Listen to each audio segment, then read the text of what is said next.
She didn't scream. She didn't run. She just fell. I was sitting in my car minding my own business when I watched a woman in a blazer hunt down a pregnant woman like she had rehearsed every step. She didn't trip. She didn't slip. She was pushed. And the woman who pushed her, she straightened her jacket, fixed her hair, and walked away clicking her heels like she'd just closed a business deal. I sat there, frozen, useless, my thumb hovering over my phone. But here's what I didn't know in that moment. That pregnant woman's brother was already building a case that would bring down a millionaire, expose a conspiracy, and unravel a plan so cold-blooded it would make your stomach turn. What happened next wasn't just divorce. It wasn't just an affair. It was a calculated attempt to erase a mother and her unborn child by the one man who was supposed to protect them both.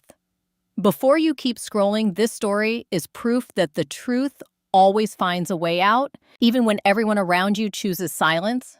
Sometimes the smallest act of courage, one phone call, one voice, changes everything. If a story like this deserves to be heard, hit that like button, drop a comment telling me what you would have done in that garage, share this with someone who needs it, and subscribe because every week we bring you stories that remind you strength isn't loud, it's quiet, and it's unstoppable. I have never felt so useless. With trembling hands, the woman on the ground found her phone and made a call. "Jake," she choked out. It was her brother. I could hear the immediate concern in his voice on the other end. "I need you," she cried. "She tried to hurt the baby." His tone shifted instantly, becoming calm and commanding. "Where are you?" he asked. She told him the medical center parking garage. "Don't move. I'm 10 minutes out." She closed her eyes and waited, her hand resting protectively over her stomach. My gaze drifted up to the security camera, a silent black eye on the ceiling. I prayed it caught everything, every last detail.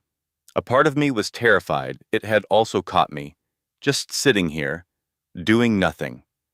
8 minutes later, a big black pickup tore into the garage.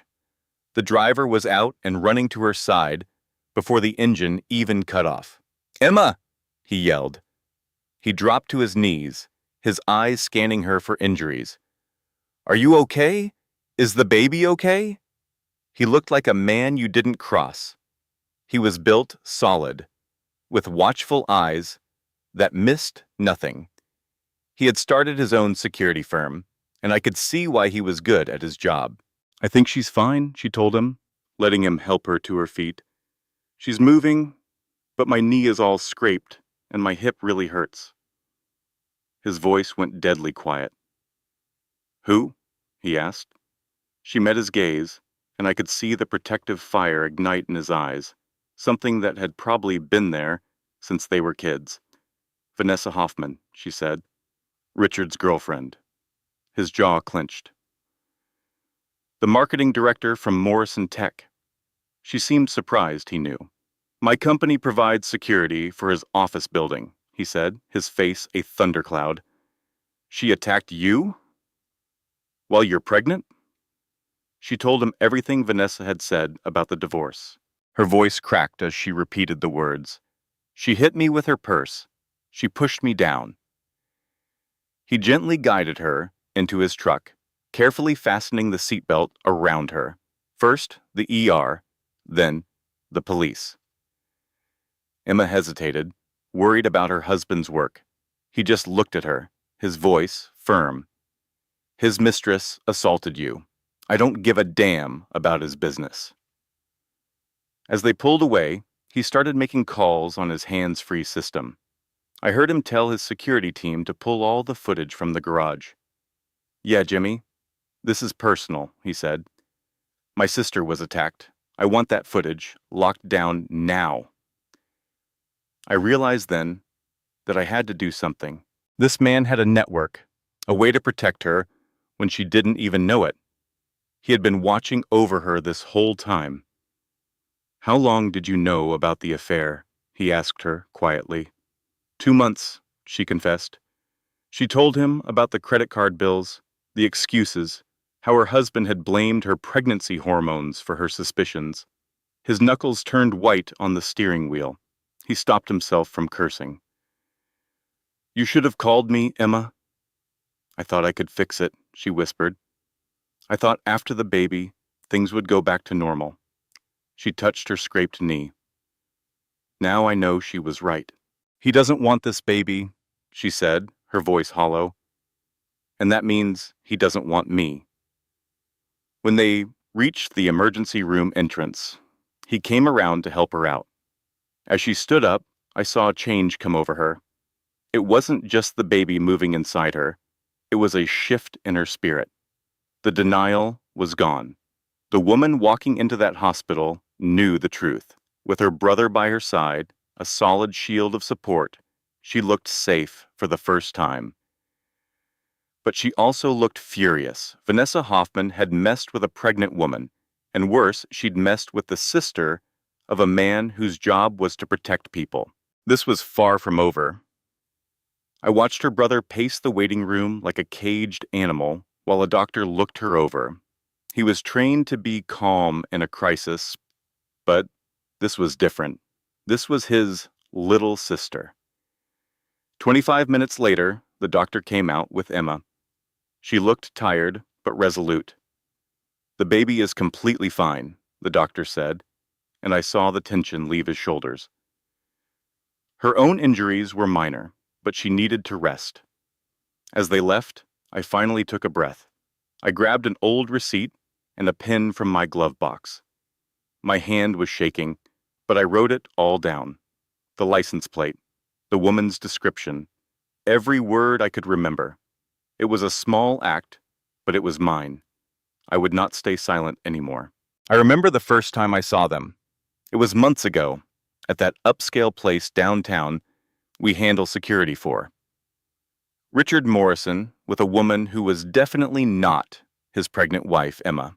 I told myself it wasn't my business. I was just the guy behind the monitors. But when Jake, Emma's brother, and my boss called me from the hospital, his voice like flint, I knew my silence had been a mistake. "Pull the parking garage footage from the medical center," he'd said, and my stomach dropped. He didn't need to explain. I knew what I was going to find. I was a witness long before today, and I carry the weight of that. The memory of their first business dinner I saw is burned into my mind. I knew then. I just chose not to see. What I saw in that footage was worse than I imagined. Cold, methodical. I watched Vanessa wait, then follow, her movements deliberate. My job is to see details, and I saw her aim that purse, low and hard. My own anger started as a low burn, then sharpened into the kind of focused rage Jake gets. The kind that makes you want to right a terrible wrong. I backed up the recording to 3 different secure servers before I even called Jake back. I could picture him with his sister, trying to keep his composure while his training screamed at him to act. I heard him through the phone, his voice strained. "She went for the stomach, Jimmy. She knew what she was doing." Yes, she did. And I had the proof. While the system enhanced the video, I started digging. Jake had mentioned some odd expenses on Richard's cards a while back. I cross-referenced the dates with our client logs. Every time he told Emma he was working late, he was at that same restaurant, with Vanessa. For a guy building a tech empire, his cover was sloppy. He was so arrogant, he didn't think he'd get caught. I sent Jake the logs. A part of me felt sick. I'd been logging his arrivals for months, seeing him with her, and just filed it away as another rich guy being a cliché. I never thought about the woman at home, waiting for a husband who was slowly erasing her from his life. The enhanced footage was brutally clear. I texted Jake, "It's perfect, we have her." But a knot in my gut told me there was more to it. An attack this vicious felt like desperation. On a hunch, I started a background check on Vanessa Hoffman. This wasn't part of Jake's request, but I couldn't shake the feeling that we were missing a key piece of the puzzle. It felt like my chance to do more than just follow an order. It was my chance to finally step up, to undo some of my earlier complacency. I saw the raw feed of the attack, this woman deliberately trying to harm another, and I knew I couldn't just stand by anymore. The results came back faster than I expected. And there it was, a recent flag in a medical database, a visit to an OBGYN, 10 weeks pregnant. The puzzle piece clicked into place, and it was horrifying. Richard wasn't just having an affair, he was starting a replacement family. The sheer cruelty of it took my breath away. I sent the information to Jake, my fingers feeling like lead on the keyboard. I could only imagine how those words would land, like a second assault on Emma. I stared at my screen, at the cold, hard facts of this betrayal, and felt the deep, echoing shame of having seen the warning signs and looking away. I knew Jake would show her the video. I sat in my own office, miles away, picturing the two of them watching the scene I had just witnessed. I'd watched it 4 times myself. Each viewing made Vanessa look more monstrous. The way she checked the time, waiting for Emma to be alone, the calculated shove, the quick adjustment of her clothes afterward, as if she were straightening up after a business meeting. This wasn't a jealous spat. It was an execution attempt on an unborn child. My job is to be impartial, to collect evidence without emotion, but there was no impartiality here. This was pure evil. This was premeditated. I knew it, and I knew Jake would see it too. That one word changes everything, legally.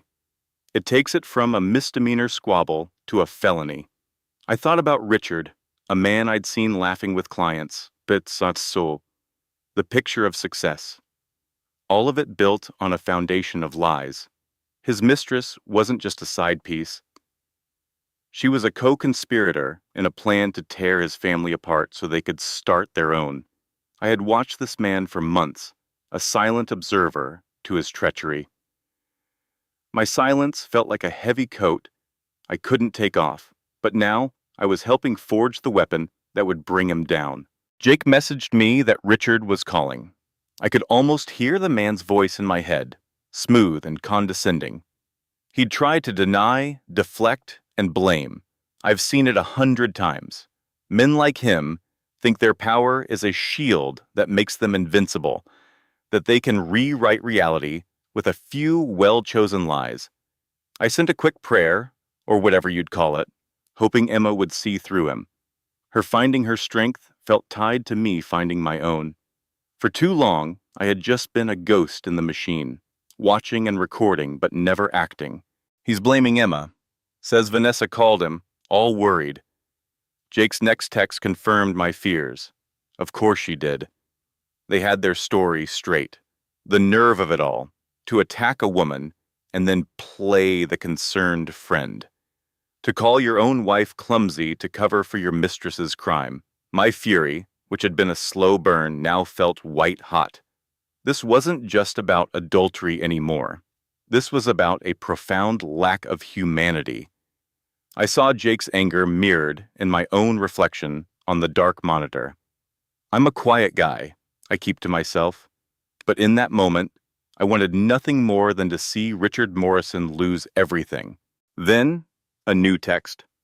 She hung up, changing the locks. I actually let out a breath I didn't realize I was holding.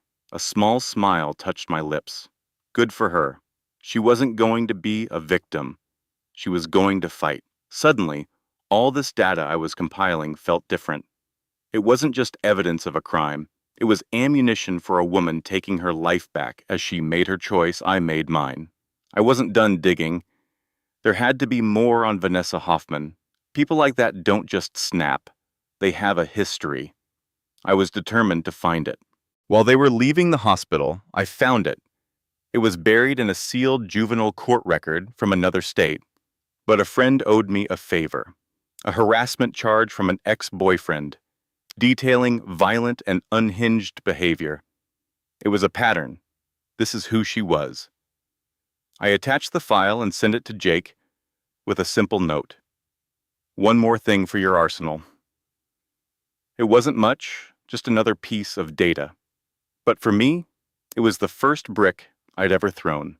I had been a silent witness for months, drowning in my own inaction. Tonight, I finally found my voice, even if it was just a few lines of code in an encrypted email. I remember the first time I saw them together, a little too close in the elevator. I should have trusted my gut. That afternoon, the calls came every 10 minutes, each more panicked than the last. I heard his assistant on the intercom, voice strained. "Mr. Morrison, Miss Hoffman is here. She says it's an emergency."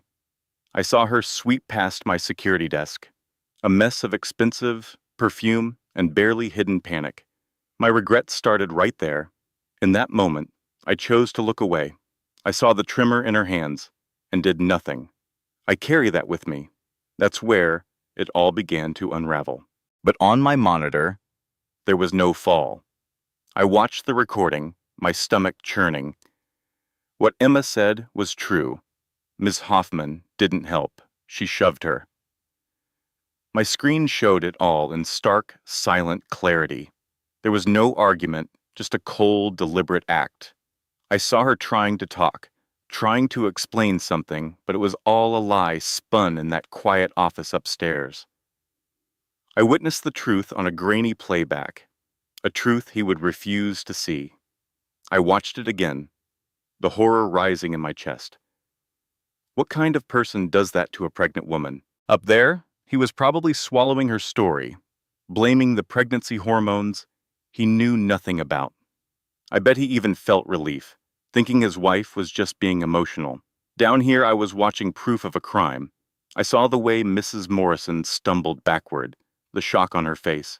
The whole thing was poisoned by a lie he wanted to believe. And I was the only one who saw the truth, sitting in this dark little room, a silent accomplice to her deception because I hadn't yet spoken up. I kept my eyes on the footage, ignoring the world outside my booth. Two women, both expecting. The unfairness of it all hit me hard. One was upstairs, crafting a story to save herself. The other was alone, hurt, and being painted as unstable. A bitter taste filled my mouth. A new life shouldn't start with such a vicious secret. I felt a cold dread creep over me, realizing the weight of the evidence spooling on my hard drive. It felt like holding a bomb. My hands felt heavy on the console. I had to do something. This couldn't be buried. Mr. Morrison was a big deal in this building. Crossing him could mean my job.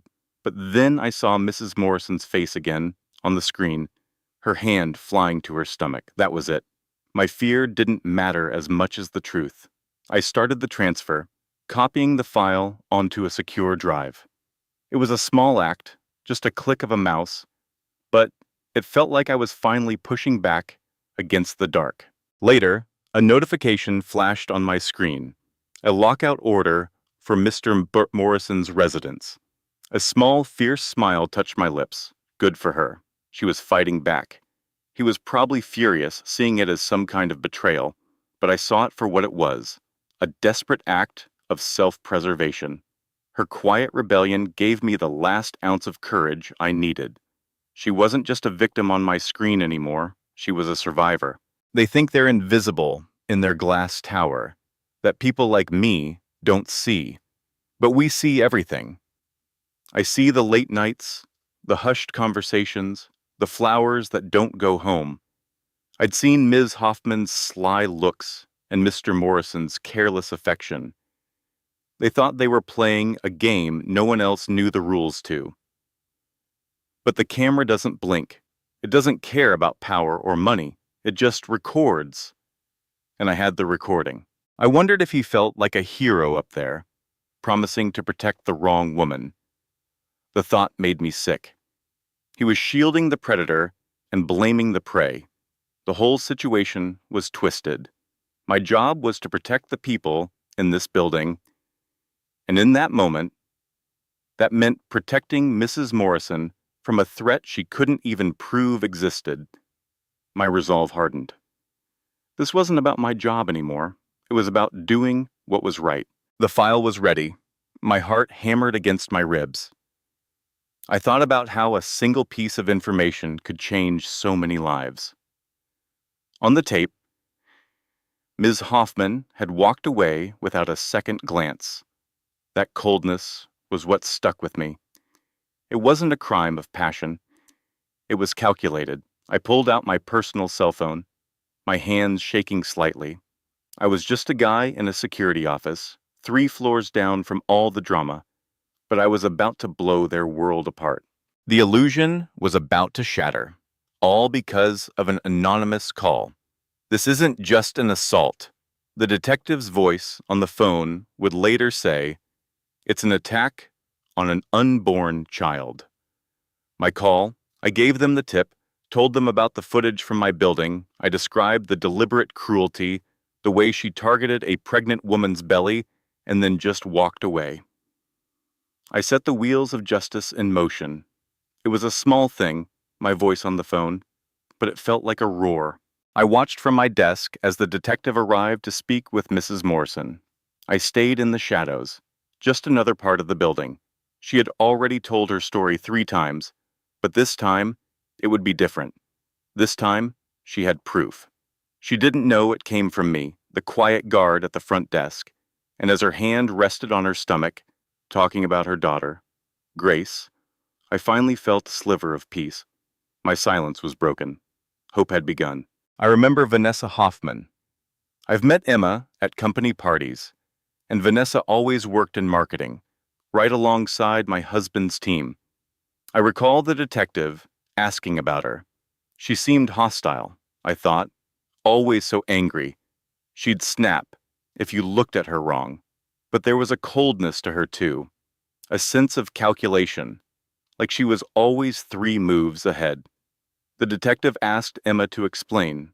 I overheard Richard's team whispering once. She knew every detail of his plans, they said. She'd mentioned his lawyer, told him to wait until after the baby arrived to file for divorce, for a better deal. She knew things about his life no one in the office should. I always wondered, unless they were planning something bigger, something that didn't include his wife or that baby. I saw the signs, and I stayed silent. The whispers continued, that Ms. Hoffman had made threats about the unborn child. I heard she'd said Richard didn't even want it. And when she hit Emma, it was right on her stomach. She supposedly said that maybe after Emma fell, she'd finally get the message. I imagine Emma's voice was steady, but I know I would have been shaking. The detective had to ask the hard question. Was it possible this whole thing was just an accident? That maybe Ms. Hoffman was just trying to talk, and things got out of hand? I could have told him no. I remember watching her from my desk, watching her plan. She looked at security camera angles on the building schematics. She waited until Emma was alone. She targeted that pregnancy. Nothing about Vanessa was ever an outburst. It was always a plan. Then the police got the footage. They had enhanced video from Jake's security company. I saw them watching it in the main conference room, silent, as Vanessa appeared from behind a concrete pillar and launched her attack. I heard Mr. Carter, Emma's brother, explaining it. He switched into his professional voice. Vanessa Hoffman got to the garage around 2:15, a full 15 minutes before Emma's doctor's visit was supposed to be over. She hid behind Pillar 7, a spot with a perfect view of Emma's car, but concealed from anyone driving by. How did she know? That's what always ate at me. I'd seen her on Richard's computer, looking at his calendar. Dr. Mitchell's office confirmed Emma's appointments were regular, every 2 weeks, lasting 30 to 45 minutes. Vanessa had timed her ambush down to the minute. I can almost hear the detective making notes. The footage must have told them everything. I saw her body language all the time at work. She wasn't someone who acted on impulse. Her every move was controlled, deliberate. She had mentally rehearsed this whole thing. She wanted to cause pain. They must have watched as Vanessa swung that heavy purse right at Emma's stomach with such clear intent. I heard Jake explain that the handbag weighed around 3 pounds, based on its specs. He continued that when you hit a pregnant woman's abdomen with that kind of force, it could cause serious complications, even a miscarriage. The fact she aimed there made it a direct assault on the baby. The detective probably paused the video right at that moment, and after Emma fell, Vanessa did nothing, showed no concern. She just fixed her clothes and walked away. That isn't how someone acts after an accident. I watched from afar as the detective reviewed everything, just hoping they would see what I saw every day. This wasn't some simple misunderstanding. It was a calculated, cold-blooded attack on her and that innocent child. A colleague asked me if Richard had seen the footage. No. I heard him telling our boss that Emma was being dramatic, that Vanessa would never hurt a fly. He was convinced she just fell and was making it all up. Had Vanessa talked to him? Of course she did, right after it happened. She spun a story about Emma falling and her trying to help. And he bought it, hook, line, and sinker. The detective finally closed the file and looked at Emma. I knew right then, based on the evidence, the footage, the injuries, and the sheer premeditation, that they were going to arrest Ms. Hoffman. The charge was aggravated assault. And because Emma was pregnant, it became a felony. I felt a small bit of relief, a crack in my guilt. Thank God. But I knew this was just the beginning. Ms. Hoffman would hire the best lawyers money could buy. They'd try to tear Emma apart on the stand, paint her as some unstable pregnant woman looking for attention. Was she ready for that? I saw Emma look at her brother, then back at the detective. I imagined her saying that just hours ago. Her biggest worry was a cheating husband. But now she knew his mistress tried to kill her baby, and her husband was so deep in denial that he was willing to help destroy her to protect his affair. I guess she learned fast what she was capable of handling. What about her husband? How would he react when Vanessa was arrested? I knew the answer. He'd try to protect her. He'd hire the lawyers, swear it was all a big mistake, and spin a narrative that made Emma the villain. I heard his voice cracking on the phone later that day, but that was his decision. I hoped she was done protecting his image while risking her own safety. Detective Reynolds stood. I saw the plainclothes officers walk toward Vanessa's desk within the hour. Emma would need to go in the next day for a formal statement. As they all left the station, I saw Jake put his arm around his sister. I wondered how she was feeling. Scared, relieved, angry, determined. I saw her look up at her brother. There was something she needed to tell him, something she had realized while talking to the detective. What was it? Vanessa knew about her doctor's appointments, the timing, the location, all of it. But Emma never told Richard her exact schedule, and she sure as heck never told Vanessa. I watched Emma stop in her tracks from my office window. Someone had been watching her. My blood ran cold. I knew who it was, or rather, I knew how. Someone had access to her records, her calendar. Richard had access to everything, which meant either he helped plan it, or Vanessa had been digging into her life for months. I saw Jake pull out his phone. He was calling for a full security sweep of her entire life. If someone was watching her, they needed to know how. As Jake made his calls, Emma stood there, and I felt the guilt finally become unbearable. This wasn't just an affair anymore. This was a methodical plan to erase her, maybe even her baby, from Richard's life. But as I watched her, I saw her spine straighten. She wasn't helpless. She had proof. She had her brother. And she was forming a plan. Vanessa Hoffman was about to find out what happens when you mess with the wrong person. 2 babies, 2 women, 1 cowardly husband. Those words ran through my head as I sat at my desk, looking out at Jake's truck parked across from Morrison Tech Solutions. It had been 6 hours since the police arrested Vanessa, And Richard had reacted exactly as I knew he would. Denial, fury, and a panicked call to his high-priced lawyer. I saw Jake ask Emma if she was sure she wanted to do this. He suggested they wait, give her time. But I could see the resolve on her face, even from a distance. She needed to see him, to hear him try and justify how his mistress knew her private medical schedule well enough to stage an ambush. Then I saw Jake look at a text. Vanessa made bail 2 hours ago. Her lawyer was already claiming Emma was unstable and fabricating the whole story for a better divorce settlement. Of course she was. I could imagine the bitterness in Emma's voice. What else did they find? Her phone records, showing daily calls to Richard for the past 2 months, sometimes several times a day. And the day of the attack, she called him right after.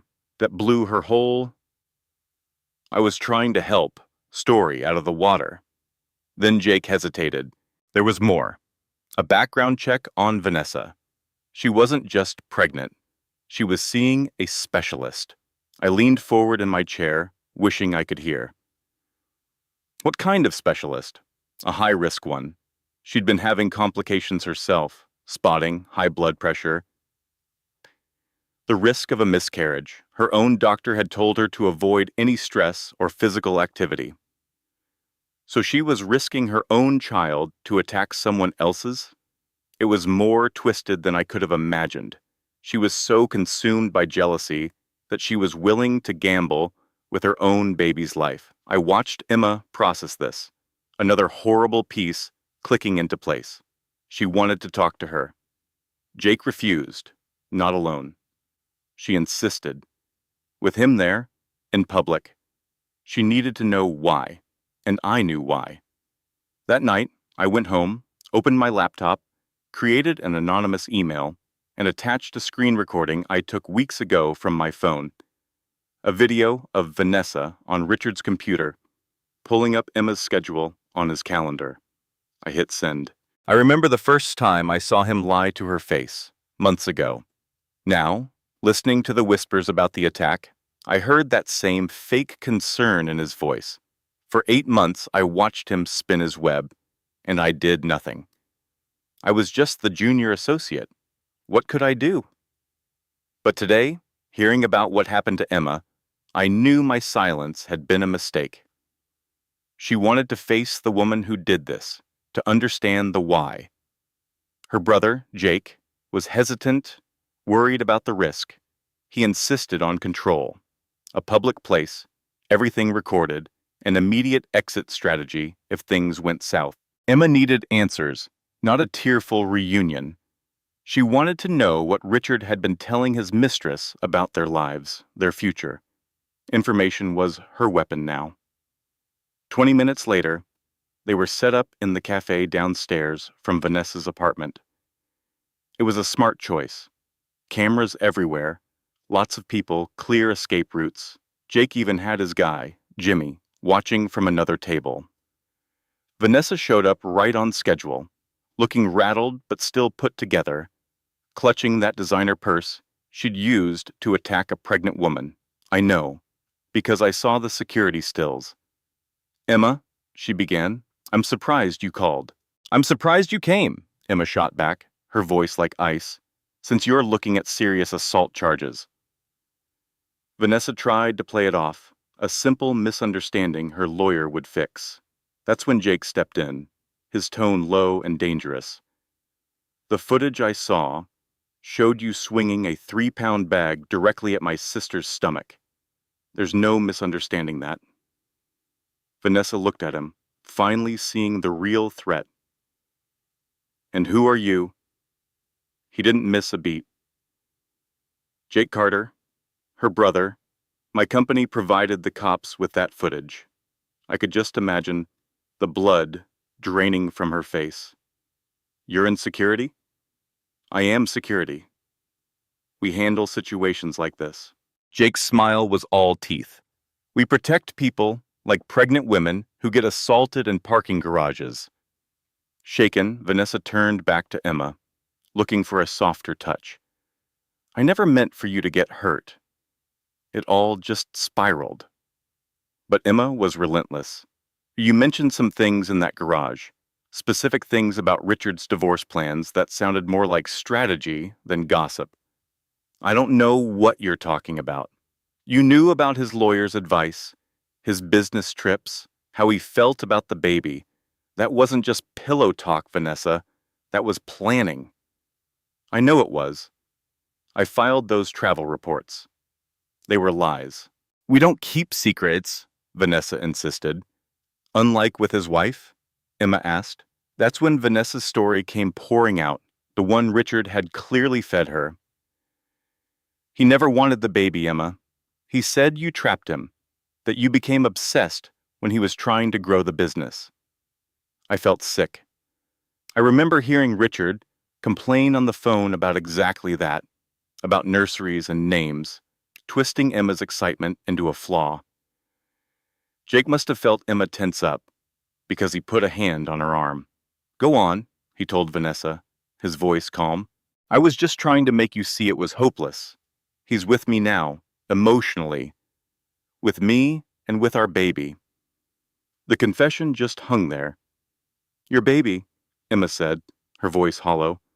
Vanessa's hand drifted to her stomach. Yes, we're expecting a child he actually wants, one we planned.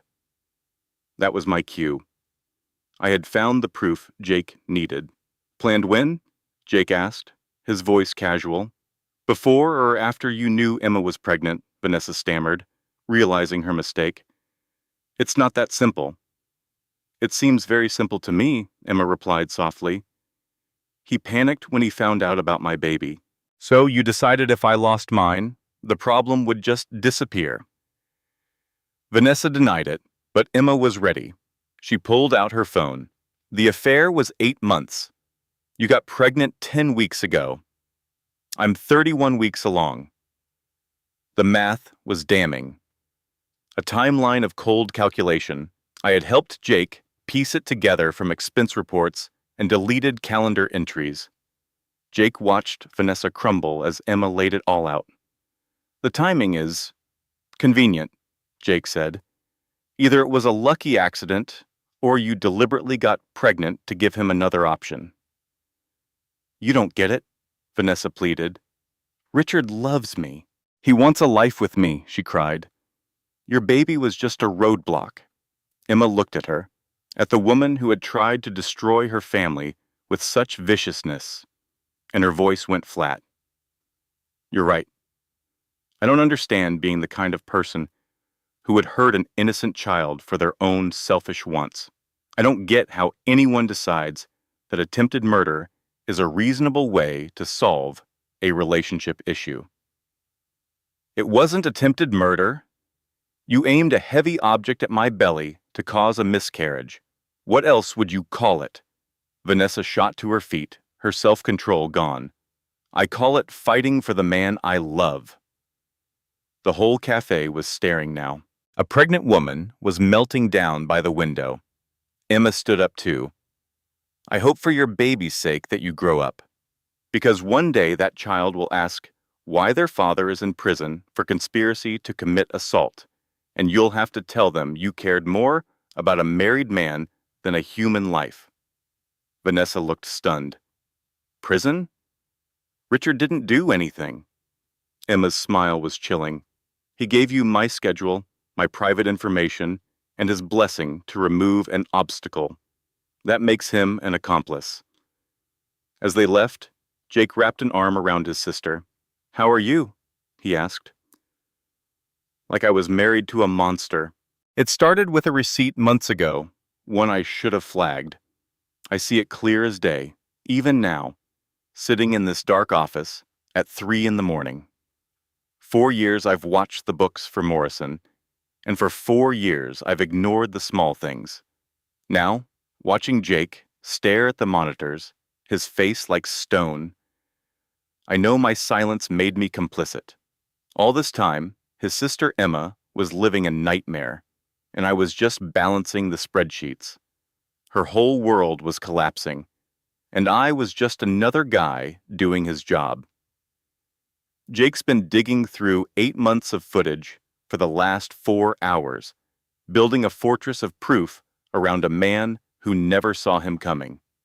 Richard hired a protector, but he got a judge, jury, and executioner, all because of what he did to Emma. And I'm the one handing him the stones to tear it all down. Jake, you gotta look at this, I said, my voice hoarse. My own screen was a monument to Richard's betrayal, all laid out in numbers. It's not just cheating. He's been bleeding the company dry. He came over. I pointed to a line item, the first one that had felt wrong all those months ago. A client dinner with Vanessa. Then another, a hotel for a business trip that lined up perfectly with their timeline. He even billed Vanessa's doctor visits as corporate wellness seminars. How bad is it? Jake asked, his voice low.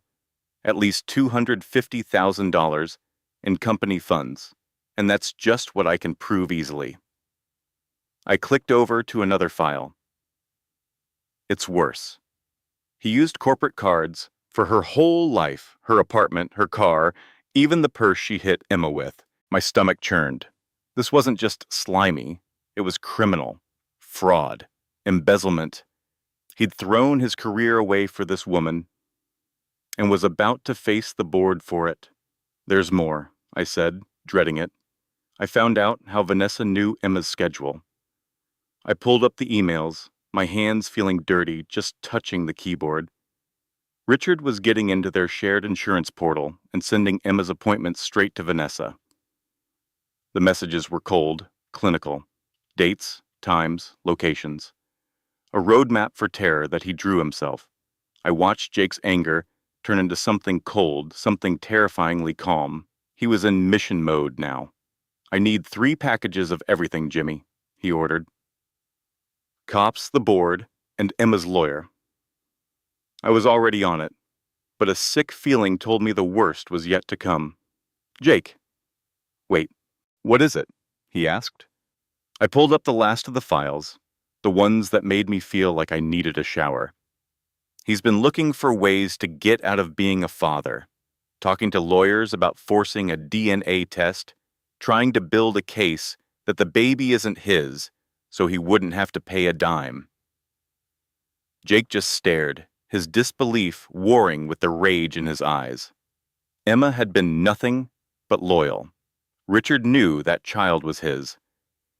It's not about what he knows, I explained, scrolling through the lawyer's notes I'd found. It's about creating doubt to save money. I highlighted a section. His lawyer told him if he could make Emma look like she cheated, or just raise questions about who the father is, he could slash his alimony and child support payments. He's been building this case against her for months. He was trying to paint her as the villain in a story he wrote himself. It all clicked into place, the horrible, perfect timing of his plan. He'd wait for the baby, Grace, to be born, then file. Claiming Emma was unstable. He'd use his own affair as a weapon, suggesting it was her fault that the child might not even be his. Then he'd walk, leaving her with nothing, free to start over.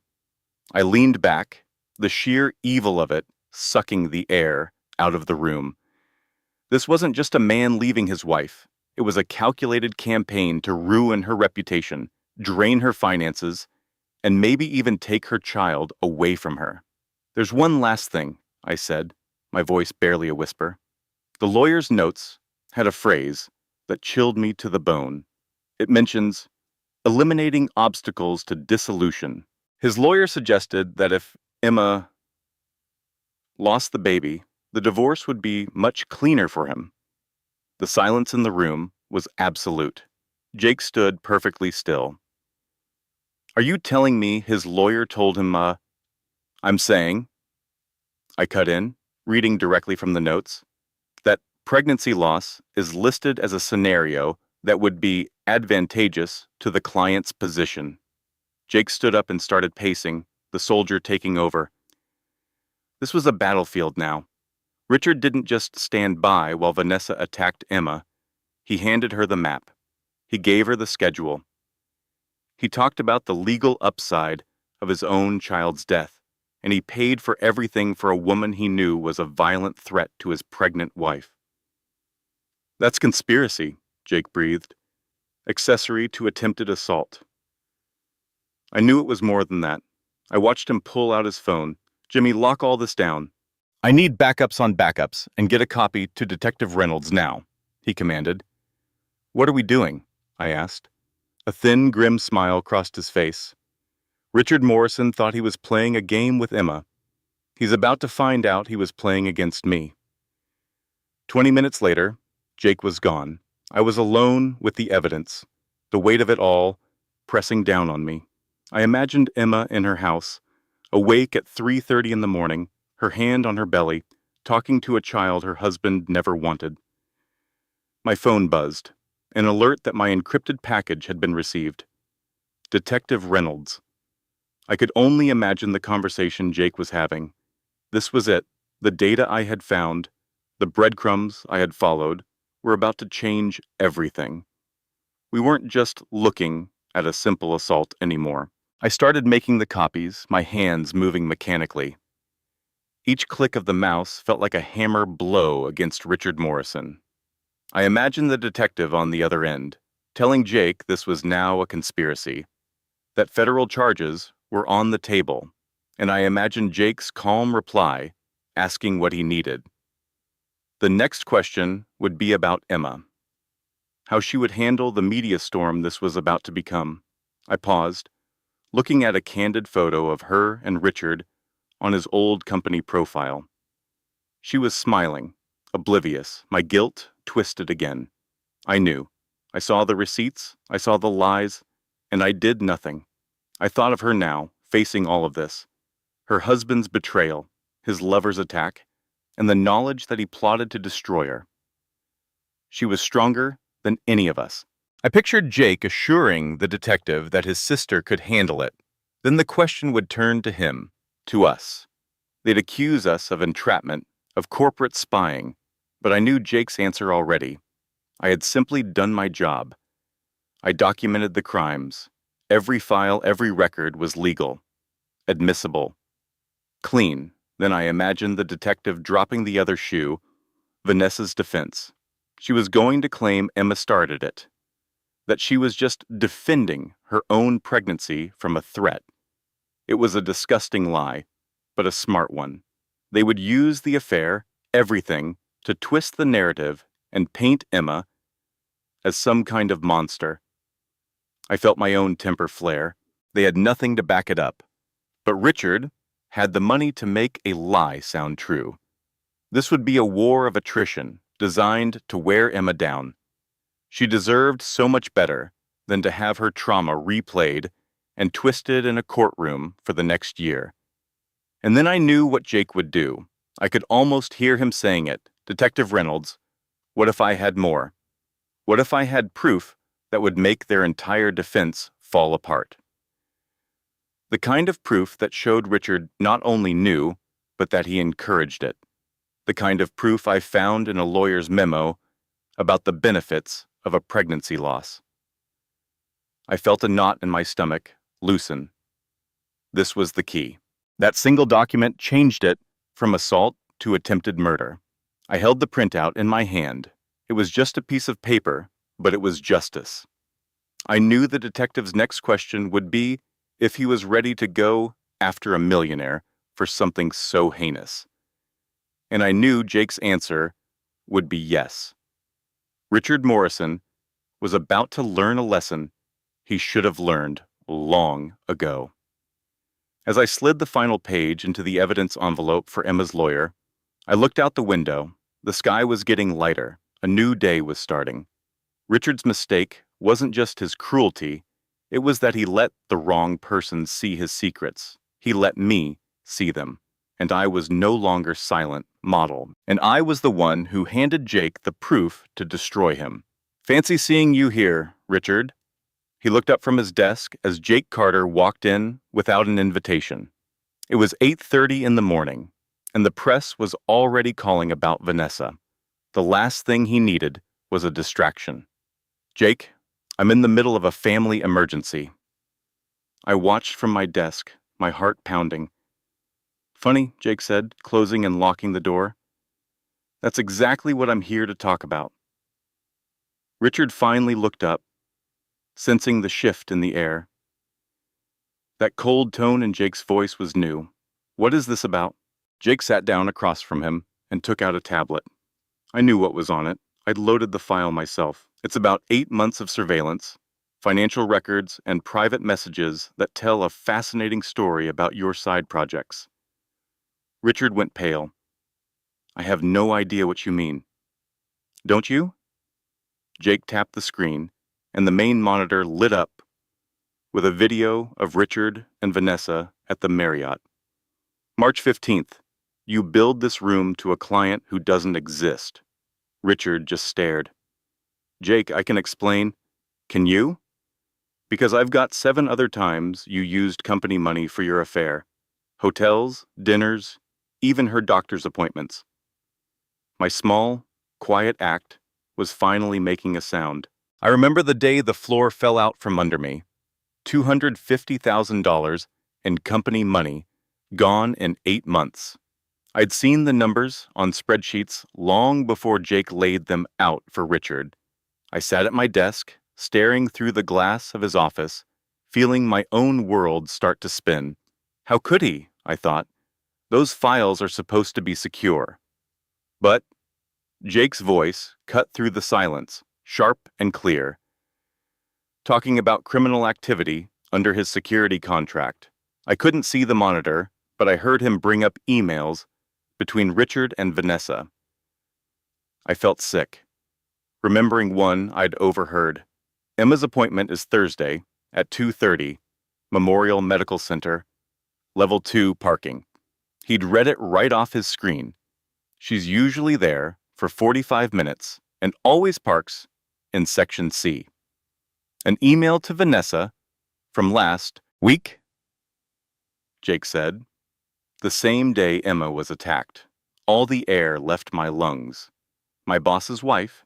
Then I heard him say it. Your sister?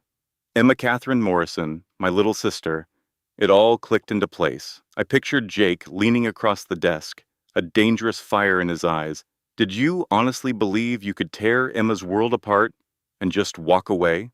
That you could embezzle from your own company, conspire against your pregnant wife, and face no consequences? I heard Richard deny it, of course.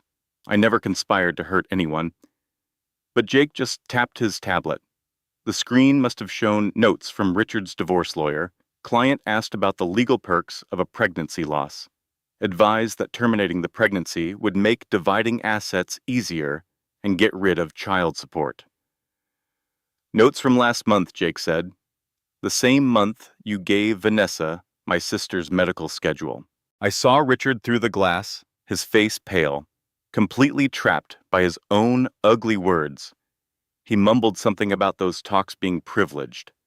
Not when they're a part of a crime, Jake shot back.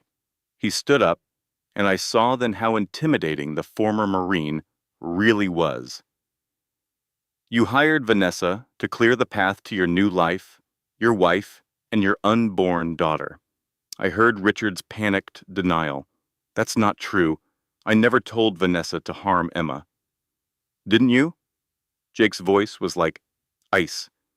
He must have pulled up another file. A text from you to Vanessa, the day of the attack. He knows about us. Handle it. Sent 30 minutes before Emma was ambushed in that garage. I remember Richard's frantic energy that day. I heard him trying to explain. I meant for her to talk to her, to explain things. But Jake wasn't having it. Because Vanessa saw that as permission to go after a pregnant woman. And when Emma called you from the hospital, you chose to protect your mistress. You protected Vanessa. That makes you an accessory. Just then, my desk phone buzzed and I had to announce them. My voice shook. Mr. Morrison, there are some people here to see you. They say it's urgent. I glanced at Jake, who was calmly checking his watch like he'd timed it all down to the second. Let them in, he said, loud enough for me to hear. The door opened, and in walked Detective Reynolds, 2 uniformed officers, and 3 others in suits who looked like federal agents. Richard James Morrison, the detective stated formally, "You're under arrest for conspiracy to commit assault, embezzlement of corporate funds, and accessory to attempted harm of an unborn child." They read him his rights, but Richard only had eyes for Jake, his face a mask of shock. "You planned this. You've been planning this the entire time." "No," Jake said, his voice steady. "I've been protecting Emma the entire time. You hired me for security, and that's what I've done. I secured evidence of your crimes and delivered it to the right people." One of the feds spoke up. "Mr. Morrison, we have warrants for your electronics and your financials. Using interstate communications for criminal purposes puts this in our hands now." As the handcuffs clicked around his wrists, the reality of it all seemed to crush him. "Jake, please," he begged. "Emma will be financially destroyed if this company goes down. She'll lose it all." Jake's expression was unreadable. "Emma will be okay. She's got a brother who actually cares about her well-being, unlike her husband, who was apparently fine with having her and their child killed to make his life easier."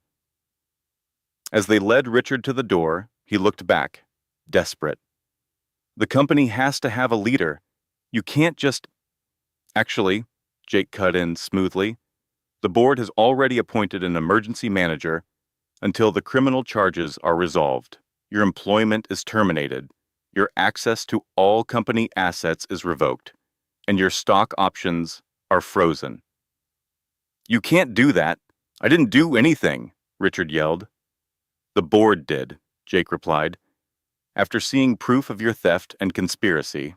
Turns out, executives who steal money and plot violent crimes are bad for business." It was only when Richard reached the elevator that the final piece seemed to hit him. "You were never just a security guy, were you?" For the first time, Jake smiled. A cold, sharp smile. "No, Richard. I was Emma's big brother, making sure she was protected from men like you." The elevator doors closed, and I watched Jake send a single text. "It's done. He can't hurt you anymore." I knew it was for Emma. I'd seen her in the lobby earlier with her lawyer, looking exhausted but resolute. I imagined her reading that text, feeling a weight she'd carried for months finally lift. He had spent 8 months trying to destroy her, while her brother spent that same time making sure he couldn't. It was so clear what kind of men they were. For the first time since I'd found that first suspicious expense report, I let myself hope that Emma and her baby, Grace, were going to be all right. My phone rang again. "The board is ready for you now, Anna." The conference room felt more like a tribunal than a meeting. The whole board sat around the polished table, their faces grim as they looked over the packets Jake had given them. Richard's empty chair at the head of the table was a powerful statement. Emma sat with her own lawyer, Sarah Chen, her hands folded protectively over her belly. Even at 32 weeks pregnant, her focus was unshakable.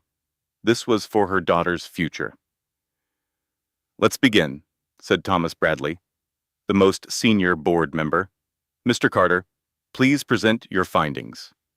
Jake stood at the head of the room, completely composed, the professional security consultant. He was ready for this, as if it were a military mission, because Emma's financial safety depended on it. "Ladies and gentlemen, for 8 months, Richard Morrison embezzled company funds to finance an affair, gave confidential data to an outside party, and conspired in the assault of a pregnant woman. The evidence is overwhelming." The screen lit up with the spreadsheets I knew by heart. Hotels, dinners, medical bills, rent, all disguised as company expenses. The total amount embezzled is $257,432, Jake explained. This includes paying for his mistress's apartment, her health care, and even the designer handbag she used to assault my sister. A board member, Jessica Walsh, raised her hand. Mr. Carter, about this assault, what is the company's potential liability here? Vanessa Hoffman's attack, Jake said, was aided by information Richard gave her using company resources. He took confidential medical information from the company's insurance portal to set up the assault.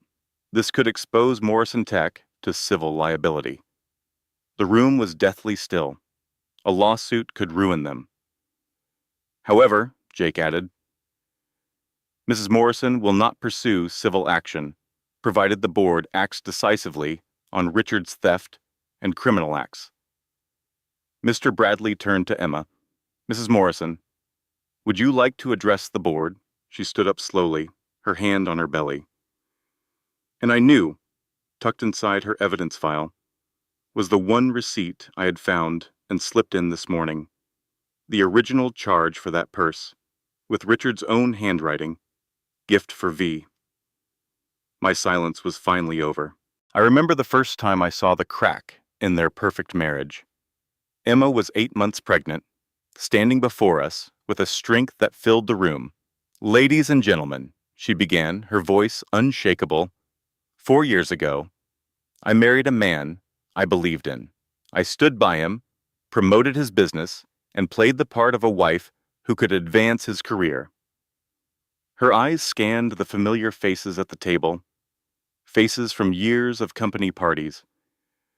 2 months ago, I found out about his affair. Yesterday, I learned he was a thief, but only when his mistress attacked me did I grasp the depth of my husband's deceit. The room was dead quiet. Richard Morrison stole over $250,000 from you to fund his other life. He used company assets to help arrange an assault on his pregnant wife. He and his mistress planned to get rid of the obstacles in his way. Emma's voice grew even firmer. This isn't just about Richard, it's about the future of Morrison Tech. This is a good company with talented people and solid clients. It shouldn't be ruined by one man's greed and depravity. Jessica Walsh leaned in. What do you have in mind, Mrs. Morrison? I propose that Morrison Tech moves forward stronger without Richard. I propose his shares be sold to cover the stolen money and compensate the company. And I propose this board selects leaders who know integrity is more than just a word on a poster. It's the bedrock of real success. I saw Thomas Bradley give a firm nod. And what do you offer in return? He asked. In return, I give up any legal action against Morrison Tech for what Richard did. The company is cleared once he is fired and prosecuted. The board members shot looks at each other. She was giving them an escape route from a disaster, ensuring Richard alone faced the consequences. Mrs. Morrison, David Kim began, how can we be certain you won't later decide to file a civil suit? Her lawyer, Sarah Chen, stood. My client will sign a binding settlement agreement protecting this company from all future litigation tied to Richard Morrison's crimes. We expect the company's full cooperation in his prosecution and its approval of the stock sale. How do we know he'll sell his shares? Jake, her brother, answered. Richard's finances are being frozen. It's either he sells them willingly, or the court will seize the stock as criminal proceeds. He'll play ball. The door swung open. Richard walked in between two officers and his lawyer, looking drained and beaten despite his expensive suit. His world had crumbled in 24 hours. Thomas Bradley spoke. Richard, this board has voted for your immediate termination and the revocation of all corporate access. We are also voting to pursue full criminal charges for embezzlement and conspiracy. Richard stared, bewildered, at the colleagues he once called friends. You can't. I made this company.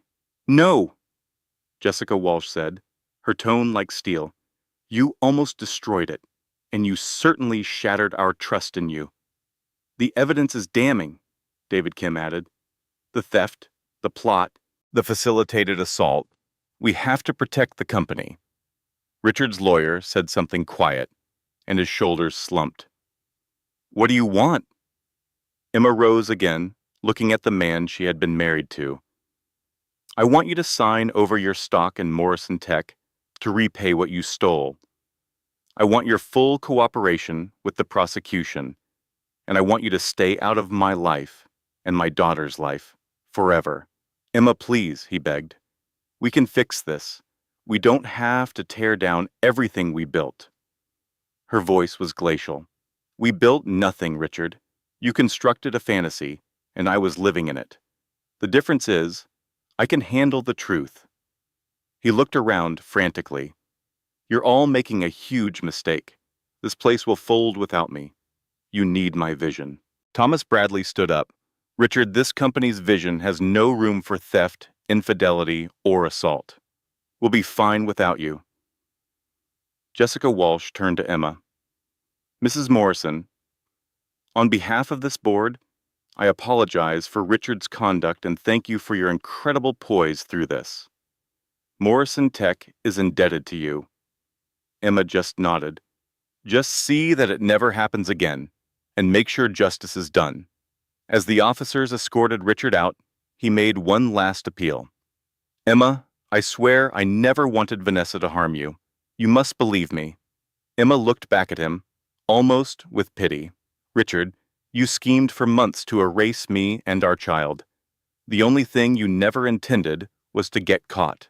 The door clicked shut, ending a chapter of her life. But as she saw the supportive expressions around her, Jake, her lawyer, even the board that chose justice over loyalty, a realization dawned on her. This wasn't just a conclusion. It was the start of the life she would now create for herself and for Grace. Thomas Bradley spoke up. Mrs. Morrison, if you don't mind, there is one final item the board would like to address with you. Emma seemed taken aback. Of course. Morrison Tech needs temporary leadership as we find Richard's replacement. We want to offer you a consulting role to guide the company through this transition. Your MBA and deep knowledge of our operations are priceless. Emma was stunned. I haven't been in the business world for 4 years. No, but you've observed this company from the inside. You know our partners, he said. You get the culture, and you've demonstrated more leadership in the last day than Richard has in the past year. Jake grinned with pride, watching his sister weigh the proposal. Emma was always the sharp one in that relationship. Richard just didn't see it. I'm about to have a child, Emma noted. I can't take on a heavy schedule. We're suggesting part-time consulting, done from your home after Grace arrives, Jessica Walsh clarified. Project oversight, client management, strategic input, work that needs your intellect, not your physical presence. Emma glanced at her brother, who gave an encouraging nod. This was her chance for financial security. I remember the first time I saw it clearly, the day the offer came. I heard Thomas Bradley himself tell her she deserved her own identity, her own income. It was a lifeline. Leaving Morrison Tech that afternoon, I saw a look on Emma's face I hadn't seen in months. Hope. Not just the will to get by, but a vision of a real future. Jake drove her away in silence, and I watched them go, thinking about how Richard's world was imploding while hers was just beginning to rebuild. In the car, I imagined Jake asking how she felt, and I could almost hear her answer, like she could finally breathe after 8 long months. Like her daughter, would grow up knowing her mom was a fighter. I knew he was done for.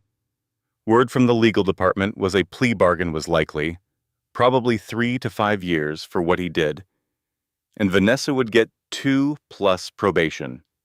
I saw Emma later, and she looked torn, relieved, but sad. I never thought she wanted to ruin him, just to stop him from ruining her. But he did that to himself when he chose his affair and his greed over his own pregnant wife. She just made sure he couldn't walk away clean.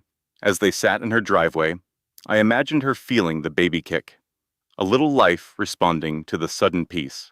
I pictured her smiling, telling Jake the baby was active, and him saying Grace knew her mom had just won. I miss her laugh. I hadn't heard her truly laugh in so long. I always wondered how Jake pulled it all together. The investigation, the proof, coordinating with the police and the board. It was a masterpiece of quiet fury. I remember the night of the attack in the garage. He was a changed man after that. I overheard him once, telling someone it was war. And in a war, you use everything you have. Someone accused him of using his company to take down a client. I saw the look in his eyes when he said he used it to protect his sister and his niece. Richard stopped being his client the moment he became a threat to his family. I saw Emma squeeze his hand, her gratitude palpable even from a distance, thanking him for believing her. He told her she was the strong one. A year ago, she might have crumbled, believed Richard's lies, and blamed herself. But I watched her that day in the boardroom. She stood tall and demanded justice. Her little girl is going to have one heck of a role model. As I saw her walk into her own house that night, truly hers now, I prayed the weight of the last 24 hours would settle into a lasting peace. The man who betrayed her was cornered. The woman who attacked her was caught. The company that enabled them was finally making it right. Most importantly, she and her baby were finally safe, secure, and surrounded by people who genuinely cared. I saw her check her phone, and I hoped it was good news. I hoped she was finally feeling better than she had in months. As she sank into that old armchair, the one Richard always hated, I hoped she could finally look forward to tomorrow. A tomorrow where she wouldn't be living with lies. A tomorrow where her choices would be for her and her baby, not to protect some cheater's image. A tomorrow where she could build a real life, not just salvage a broken one. I pictured her talking to her unborn daughter, telling her that it would just be the two of them, and that they were going to be more than fine. They'd be happy. From my own window, I saw Jake's truck linger for a few minutes, just making sure she was okay before he left. His phone rang. It was Detective Reynolds, I heard later. Jake, Richard's lawyer, called. He's taking the plea. 3 years for one charge, 2 for another, served at the same time. Parole in 18 months, maybe. And Vanessa, 2 years and 3 on probation, at the women's facility in Sterling. The stress of it all, I heard, had created problems with her pregnancy. She might even lose the baby. For a moment, I felt sick for the child caught in their selfish mess. The civil suit was being settled tomorrow. Emma was getting a clean break and a consulting job. Richard's liquidated stock would pay back what he stole and give Emma a secure future. So it was over, at least the criminal part. But Richard was already talking about appeals, about fighting, about spinning some story that Emma had set him up. I saw Jake's shoulders tense when he heard the news. Let him try, I thought. The evidence was solid. Richard's real problem wasn't the evidence, it was the truth. He just couldn't face it. After the call, I saw Jake look up at her house one last time. A light was on in the room that would be the nursery. Richard Morrison could scream and appeal all he wanted. It wouldn't change what he did. He betrayed his family, stole from his company, and helped attack his own pregnant wife. No lawyer could erase those facts. And Emma wasn't the same trusting woman she was 8 months ago. She was a mother, ready to teach her daughter that integrity meant more than money. He hadn't just lost his freedom, he'd lost the chance to be part of something beautiful. And no appeal could ever give him that back. 3 months later, I saw her through the window of a coffee shop, cradling her newborn. Grace Elizabeth Carter Morrison. She had legally changed their names. The baby was perfect, with her mother's dark hair. Jake was there, sitting on the floor, just beaming. He'd built the rocking chair she was sitting in.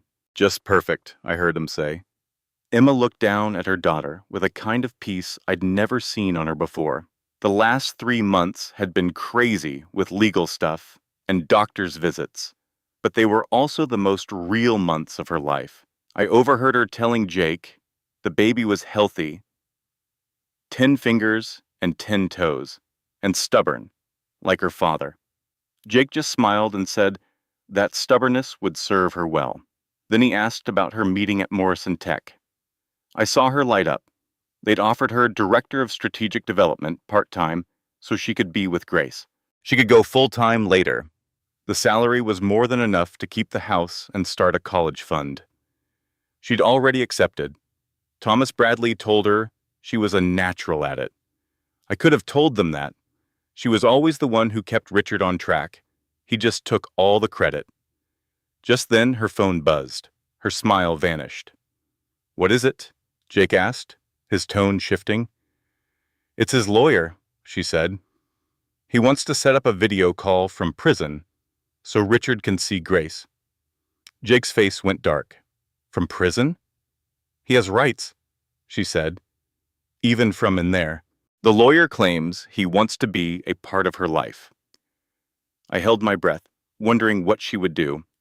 I watched her look down at that innocent baby in her arms. My hope for her was that she would protect Grace from the man who helped harm her before she was born, but also that she'd find a way to live with her choice. Then yesterday, I got the email. It was from Richard's new appeals lawyer, asking for a confidential chat about Emma's character. My heart pounded. I could stay silent like I always had, or I could do something. I hit delete. Then I forwarded the lawyer's email to Jake. I just wrote, "FYI, I'm on her side." And for the first time, the guilt felt a little bit lighter. I had been silent for too long, watching Richard's toxicity spread. My complicity felt like a stone in my gut. Now, I saw my chance. As Emma considered their offer, my voice, thin and shaky, cut through the quiet. I think she's the only one who can do it." Every head turned my way. It was the first time I'd ever spoken up in a meeting like this. She just saved this company from ruin. We should be asking her to help lead it forward. I felt a nervous sweat on my brow, but I held my ground, meeting Thomas Bradley's gaze. A beat of silence hung in the air. "I'm just a junior colleague. I had no right." But then, a slow smile spread across Mr. Bradley's face. "You know, Anna's absolutely right." Jessica Walsh nodded, her expression resolute. "She is." The idea, once spoken, felt like the only logical conclusion. This wasn't just about damage control anymore. It was about rebuilding with integrity from the top down.